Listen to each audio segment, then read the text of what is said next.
good morning everyone. Today we are going to understand methods of calculation of goodwill. Methods of valuation of goodwill. Mainly मैं यदि बात करूं बेटा आपके course में जो यहाँ पर है वो तीन मेथड है, average profit method, super profit method और थर्ड है capitalisation method.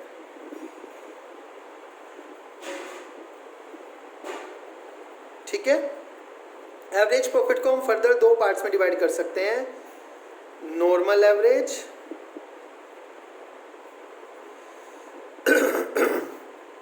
Weighted average. Capitalisation को भी दो पार्ट्स में डिवाइड कर सकते हैं, सुपर प्रॉफिट और एवरेज प्रॉफिट। ठीक है, आइए वन बाय वन हम इन मेथड्स को समझने की कोशिश करते हैं, ये मेथड्स कैसे हैं और किस तरह से काम करते हैं। सबसे पहली बात आती है एवरेज प्रॉफिट मेथड की। एवरेज प्रॉफिट मेथड में सपोज दैट आपको 5 इयर्स का प्रॉफिट गिवन है, first year, second year, third year, fourth year, fifth year, year 1 2 3 4 5। Year 1 का जो प्रॉफिट है आपका 4 लाख का है, ईयर 2 सेकेंड ईयर का जो प्रॉफिट है आपका 5 लाख का है, थर्ड ईयर का जो प्रॉफिट है आपका 1,70,000 का है, फोर्थ ईयर का प्रॉफिट आपका 1,50,000 का है और फिफ्थ ईयर का प्रॉफिट भी आपका 1,70,000 का है। आगे आपसे कहा है calculate goodwill. Calculate goodwill by average profit method on the basis of 3 years purchase। 3 years purchase के हिसाब से आपको एवरेज प्रॉफिट मेथड से गुडविल कैलकुलेट करनी है। तो यहाँ पे कैसे गुडविल कैलकुलेट की जाएगी? आपको करना क्या है? कुछ नहीं करना है, सबसे पहले आपको एवरेज प्रॉफिट निकालना है। और एवरेज प्रॉफिट निकालने का तरीका क्या होगा? आपको जितना भी प्रॉफिट गिवन है उस सब का टोटल करना है। 4 lakh plus 5 lakh plus 1,70,000 plus 1,50,000 plus 1,70,000 divide by number of years 1 2 3 4 5। आपका एवरेज प्रॉफिट यहाँ पर आ गया 2,78,000। ठीक है, आफ्टर दैट आपको गुडविल कैलकुलेट करनी है। गुडविल कैलकुलेट करने के लिए आपको क्या करना है? Average profit multiply by number of years purchase.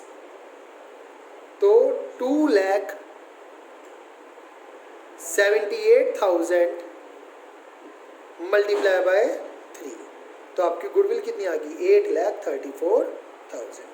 ये सिंपल सा तरीका होता है गुडविल कैलकुलेट करने का। ठीक है, अब यहाँ पर आपके सामने एक बात आती है, सर सब कुछ समझ आ गया, ये ईयर्स परचेज क्या है? बेटा आपको हर क्वेश्चन में नंबर ऑफ ईयर्स परचेज दिया हुआ होगा। ये ईयर परचेज है क्या असल में? मैं आपको बता देता हूँ बेटा। ईयर्स ऑफ परचेज जो है आपका, उसे इस तरह से समझने की कोशिश करिए कि यदि आप अपना बिजनेस बेच दें, बिजनेस को क्या कर दें? सेल कर दें। बिजनेस सेल कर दे तो ओनरशिप क्या हो गई? चेंज हो गई। ठीक है, अब जो सेकंड पार्टी है, अनदर पार्टी है, जिसने आपका बिजनेस खरीदा है, उसे सेम अमाउंट ऑफ प्रॉफिट जो आप करते थे उसे कमाने में, उसे अर्न करने में कितना टाइम लगेगा, same amount of profit earn करने में जितना टाइम लगेगा, ठीक है कि नहीं है, वही number of years of purchase है। यदि मैं इसकी डेफिनेशन की बात करूं ईयर्स ऑफ परचेज की, तो ऐसे बोलेंगे number of years purchase is the number of years for which the firm will expect to earn the same amount of profit because of the past efforts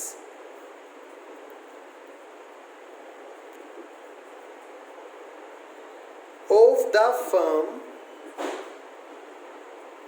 after change of ownership। So simple सी बात है कि number of years purchase क्या है, numbers of purchase जो years है वो ये है कि फर्म कितने साल में सेम अमाउंट ऑफ प्रॉफिट कमा लेगी, सेम अमाउंट ऑफ प्रॉफिट, क्योंकि उसने पास्ट एफर्ट्स में गुडविल बनाई है ना। अब चेंज ऑफ ओनरशिप हो गया, चेंज ऑफ ओनरशिप के कारण अब कितने साल लगेंगे उसे उतना ही प्रॉफिट कमाने में, पहले वाले ने तो कमा लिया। तो हम यहाँ पर गुडविल निकालने के लिए क्या करते हैं, number of years of purchase की मल्टीप्लाई करते हैं, ठीक है। ये था आपका एवरेज, सिंपल एवरेज प्रॉफिट से गुडविल निकालने का तरीका, ठीक है। इसमें यदि आपको कोई प्रॉब्लम है तो you can ask me. Thank you.